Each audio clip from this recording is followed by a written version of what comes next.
പുതിയൊരു വീഡിയോയിലേക്ക് എല്ലാ മാന്യ പ്രേക്ഷകർക്കും സ്വാഗതം. ഇന്ന് ഞാൻ നിങ്ങളുമായി പങ്കുവെക്കുന്ന update Jey Uso king of the ring tournament വിജയിക്കാനുള്ള സാധ്യതകളെ സംബന്ധിച്ചാണ്. അപ്പോൾ നമുക്ക് അധികം ദീർഘിപ്പിക്കാതെ നേരെ വീഡിയോയിലോട്ട് തുടക്കാം. ഏറ്റവും അവസാനമായി കഴിഞ്ഞ റോ എപ്പിസോഡിൻ്റെ ക്വാർട്ടർ ഫൈനൽ മത്സരത്തിൽ മെയിൻ ഇവൻറ്റിൽ ഇല്യ ഡ്രാഗ്നോവിനെ പരാജയപ്പെടുത്തിക്കൊണ്ട് ജെ ഊസോ സെമി ഫൈനൽ മത്സരത്തിലേക്ക് ക്വാളിഫൈ നേടുന്നതാണ് നമുക്ക് കാണാൻ സാധിച്ചത്. റോ ബ്രണ്ടിൽ നടന്ന മറ്റൊരു ക്വാർട്ടർ ഫൈനൽ മത്സരത്തിൽ കോഫി കിങ്സ്റ്റനെ പരാജയപ്പെടുത്തിക്കൊണ്ട് ഗന്ധറും സെമി ഫൈനലിലേക്ക് യോഗ്യത നേടിയിട്ടുണ്ട്. അപ്പോൾ അടുത്ത ആഴ്ച നടക്കാൻ പോകുന്ന റോ എപ്പിസോഡിൻ്റെ മെയിൻ ഇവൻറ്റിൽ ഗന്ധറും ജെ ഊസോയും തമ്മിലുള്ള ഒരു സെമി ഫൈനൽ മത്സരമായിരിക്കും നമുക്ക് കാണാൻ സാധിക്കുക. സ്മാക്ഡൗൺ ബ്രാൻഡിൽ നിന്ന് വിജയിച്ചു വരുന്ന സെമി ഫൈനലിസ്റ്റും ഈ റോ ബ്രാൻഡിലെ സെമി ഫൈനലിലും തമ്മിൽ വിജയിച്ചു വരുന്ന റെസ്ലറും തമ്മിലുള്ള ഒരു മത്സരമായിരിക്കും നമുക്ക് കിങ് ഓഫ് ദ റിംഗ് ടൂർണമെൻറ്റിൻ്റെ ഫൈനൽ മത്സരമായിട്ട് സൗദി അറേബ്യൻ ഷോയിൽ നമുക്ക് കാണാൻ സാധിക്കുക. അതിൽ വിജയിക്കുന്ന റെസ്ലറിന് പുതിയ കിങ് ഓഫ് ദ റിംഗ് ആ ഒരു ക്രൗണും ധരിക്കാൻ സാധിക്കും. അപ്പോൾ ജെ ഊസോയുടെ വിജയ സാധ്യതകൾക്കുള്ള കാരണങ്ങളാണ് ഇനി ഞാൻ പങ്കുവെക്കുന്നത്. അതിൽ ആദ്യത്തേത് ക്രൗഡിൻ്റെ ഭാഗത്ത് നിന്ന് ജെ ഊസോയ്ക്ക് ലഭിച്ചുകൊണ്ടിരിക്കുന്ന ഒരു സപ്പോർട്ടാണ്. അതായത് ജെ ഊസോയുടെ ആ എൻട്രൻസ് മ്യൂസിക് പ്ലേ ആയി ജെ ഊസോയുടെ ആ ഒരു വിജയം വരെ ജെ ഊസോയ്ക്ക് ക്രൗഡ് കൊടുക്കുന്ന ഒരു സപ്പോർട്ടുണ്ട്. അത് മത്സരത്തിൽ ഉടനീളം കൊടുക്കുന്നുണ്ട്. ആ ജെ ഊസോയുടെ ആ ഒരു കൈകൊണ്ടുള്ള ആ ഒരു ആംഗ്യമൊക്കെ കാണിക്കാൻ ക്രൗഡ് ഒന്നടങ്കം അദ്ദേഹത്തിൻ്റെ കൂടെ നിൽക്കുന്നതൊക്കെ വളരെ പോസിറ്റീവായിട്ടുള്ള കാര്യങ്ങളാണ്. WWE സംബന്ധിച്ചും അവർക്കും വേണ്ടത് ഒരു റെസ്ലറിൽ നിന്ന് ജെ ഊസോയ്ക്ക് ലഭിക്കുന്ന ഇത്തരത്തിലുള്ള ഒരു സപ്പോർട്ട് തന്നെയാണ്.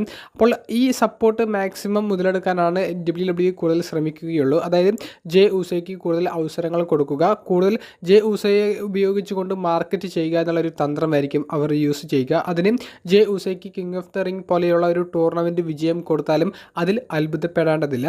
രണ്ടാമത്തേത് ജെ ഊസോയ്ക്ക് പിറകിൽ ഒരു സിംഗിൾ ടൈറ്റിൽ വിക്ടറി ബാക്കി നിൽക്കുന്നു എന്നുള്ളതാണ്. അതായത് ജെ ഊസോ ടാഗ് ടീം ഡിവിഷനിലെ ഒരു ഗ്രേറ്റസ്റ്റ് ഓഫ് ഓൾ ടൈം ലെവലിലേക്ക് മാറിയ ഒരു റെസ്ലർ ആണെങ്കിലും അദ്ദേഹത്തിൻ്റെ ഇൻഡിവിജ്വൽ കരിയറിലേക്ക് അദ്ദേഹം കുറച്ച് മാസമേ കടന്നിട്ട് അതുകൊണ്ട് തന്നെ ജെ ഊസോയ്ക്ക് ഇപ്പോഴും ഇൻഡിവിജ്വലായി ഒരു ചാമ്പ്യൻഷിപ്പ് വിജയിച്ചിട്ടില്ല എന്നുള്ളൊരു ഡ്രോബാക്ക് ഉണ്ട്. അദ്ദേഹത്തിൻ്റെ world heavyweight championship, intercontinental ചാമ്പ്യൻഷിപ്പിൻ്റെ ഒരു അവസരങ്ങളൊക്കെ 2024 ലഭിച്ചു എന്നുണ്ടെങ്കിലും അദ്ദേഹത്തിന് അത് സക്സസ്ഫുള്ളായി വിജയിക്കാൻ സാധിച്ചിരുന്നില്ല. പല കാരണങ്ങൾ കൊണ്ട് അദ്ദേഹം പരാജയപ്പെടുന്നതൊക്കെയാണ് നമുക്ക് കാണാൻ സാധിച്ചത്. കിങ് ഓഫ് ദ റിംഗ് വിജയത്തോടു കൂടി അദ്ദേഹത്തിന് ആ ഒരു മെയിൻ ഇവൻറ്റ് പിക്ചറിൽ സ്ഥിര സാന്നിധ്യം ലഭിക്കുകയും അദ്ദേഹത്തിന് ആ ഒരു ചാമ്പ്യൻഷിപ്പിന് വേണ്ടിയിട്ടുള്ള ഒരു വെല്ലുവിളി മുന്നോട്ട് വയ്ക്കാനും സാധിക്കും. അതും കിങ് ഓഫ് ദ റിംഗ് വിജയം ജെ ഊസോയ്ക്ക് കൊടുക്കുന്നതിൽ ഒരു നിർണായക കാരണം തന്നെയായിരിക്കുമെന്നാണ് ഞാൻ വിചാരിക്കുന്നത്.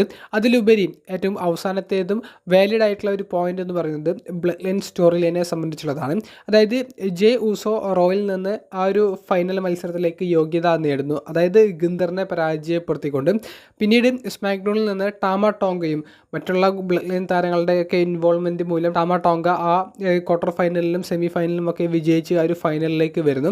അങ്ങനെ ഈ രണ്ട് ബ്ലഡ് ലൈനിലെ അംഗങ്ങൾ, അതായത് മുൻ ബ്ലഡ് ലൈനിലെ ഒരു ഒറിജിനൽ മെമ്പർ, ഇപ്പോഴുള്ള ബ്ലഡ് ലൈനിലെ ഒരു മെമ്പർ, അങ്ങനെ ഈ രണ്ട് പേര് തമ്മിൽ ഏറ്റുമുട്ടുന്ന ഒരു ഫൈനൽ മത്സരം അവർ സൗദി അറേബ്യൻ ഷോയിൽ വെച്ച് നടത്തുന്നു. അത് ബ്ലഡ് ലൈൻ സ്റ്റോറി ലൈനെ സംബന്ധിച്ചും ബ്ലഡ് ലൈനിൽ ഇനി വരാൻ പോകുന്ന അടുത്ത ഘട്ട സ്റ്റോറി ലൈനെ സംബന്ധിച്ചും വലിയ ഒരു നെടുന്തൂണായി മാറാൻ സാധ്യതയുള്ള ഒരു ഫൈനൽ മത്സരമായിരിക്കും. അതിലൂടെ ഒട്ടനവധി സ്റ്റോറി ലൈനിൻ്റെ ഒരു സാധ്യത ഉണ്ടെന്നുള്ളത് നിങ്ങൾക്ക് എല്ലാവർക്കും അറിയുന്ന പോലെ തന്നെയാണ് ഞാൻ പങ്കുവെക്കുന്നത്. അപ്പോൾ ആ ഒരു മത്സരത്തിൻ്റെ ഒരു സാധ്യതയും ജെ ഊസോയിലൂടെ അവർക്ക് കിട്ടുന്നുണ്ട്. അപ്പോൾ ജെ ഊസോയെ ഫൈനലിലേക്ക് എത്തിച്ച് പിന്നീട് കിങ് ഓഫ് ദ റിംഗിൽ വിജയിപ്പിച്ച് നിൽക്കുന്ന ആ ഒരു സമയത്ത് ബ്ലഡ് ലൈനിലെ മറ്റ് അംഗങ്ങൾ ടോങ്ക ലോവ, സോളോ സിക്കോമ ഇവരൊക്കെ വന്ന് ജെ ഊസോയെ ആ മത്സരത്തിന് ശേഷം ബ്രൂട്ടലായി ആക്രമിക്കുന്നു. അവിടെ ജെയെ സഹായിക്കാൻ വേണ്ടി ജിമ്മി ഊസോ വരുന്നു. അങ്ങനെയുള്ള ഒട്ടനവധി സാധ്യതകളും ജെ ഊസോയെ കിങ് ഓഫ് ദ റിംഗ് ഫൈനലിലേക്ക് എത്തിക്കുന്നതിലൂടെ അവർക്ക് ചെയ്യാൻ സാധിക്കും. അവിടെയും ജെ ഊസോയ്ക്ക് ആ വിജയം കൊടുത്തുകൊണ്ട് അദ്ദേഹത്തെ ബിൽഡ് ചെയ്ത് കൊണ്ടുവരാനും സാധിക്കും. അപ്പോൾ ഇത്തരത്തിലുള്ള പോയിന്റുകളൊക്കെയാണ് നമുക്ക് ജെ ഊസോയുടെ വിജയത്തിൻ്റെ കാരണങ്ങളായി പങ്കുവെക്കാനുള്ളത്. അപ്പോൾ നിങ്ങൾക്ക് എന്ത് തോന്നുന്നു എന്നുള്ളത് കമൻറ്റ് ബോക്സിൽ രേഖപ്പെടുത്തുക. ഗുന്തർ തന്നെയാണ് നിലവിൽ ഒരു ഫേവറേറ്റ് ആയിട്ട് നിൽക്കുന്നത്. പക്ഷേ ജെ ഊസോയുടെ സാധ്യതയും നമുക്ക് തള്ളിക്കളയാൻ സാധിക്കില്ല. അപ്പോൾ അടുത്തൊരു വീഡിയോയുമായി കാണുന്നത് വരെ ബൈ.